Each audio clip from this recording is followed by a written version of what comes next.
The United States and the United Kingdom have jointly seized $15 billion in Bitcoin and frozen various London properties belonging to the alleged leaders of scam centers in Cambodia. These centers are accused of defrauding victims worldwide and subjecting trafficked workers to torture. 6 individuals, including 2 Chinese-born businessmen, have been subjected to travel bans and sanctions as part of efforts to combat the industrial-scale online fraud perpetrated by organized crime gangs globally.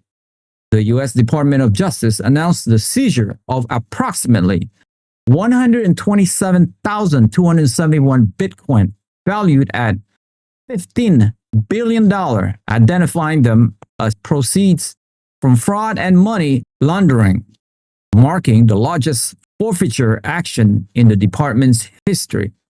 The frozen properties in London reportedly include a €12 million mansion on Avenue Road, a £95 million office block on Fenchurch Street in the financial district, and several central London flats. Cambodia has emerged as a significant hub for these scam operations, with facilities filled with workers creating fraudulent investment opportunities, often involving cryptocurrency or fabricating romantic relationships to extort money, a practice often referred to as pig butchering.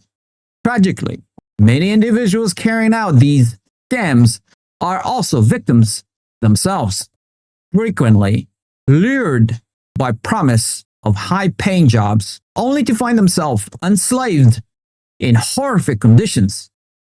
Survivors who have escaped these scam centers have recounted experiences of torture, including severe beating and electrocution administered in designated torture chambers. The death of a South Korean student who was deceived into working at one of these centers has triggered widespread outrage in his home country.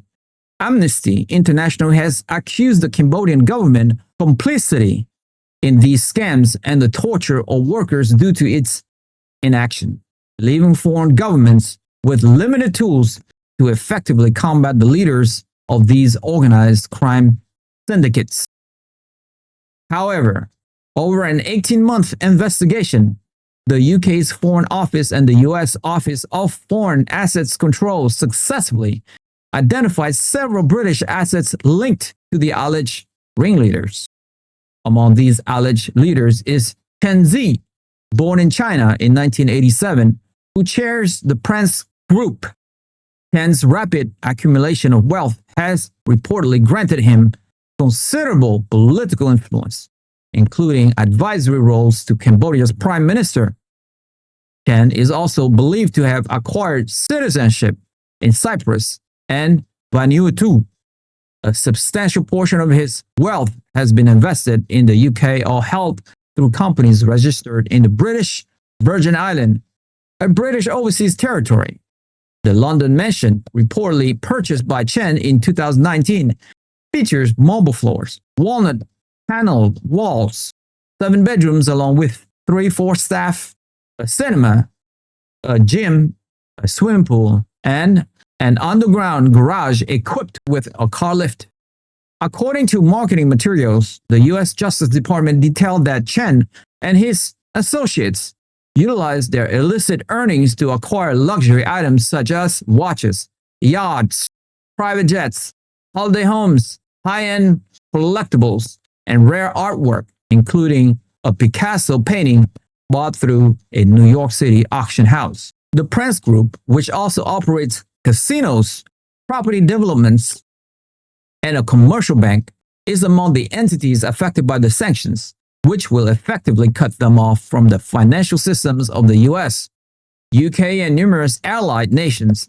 Other businesses impacted include the Jinben Group, owning properties like a 7-story hotel and casino in Sihanoukville, a Cambodian tourist hub, Golden Fortune Resorts World, which manage a scam compound on the outskirts of Phnom Penh, Cambodia's capital, and Bikes Exchange, a cryptocurrency platform.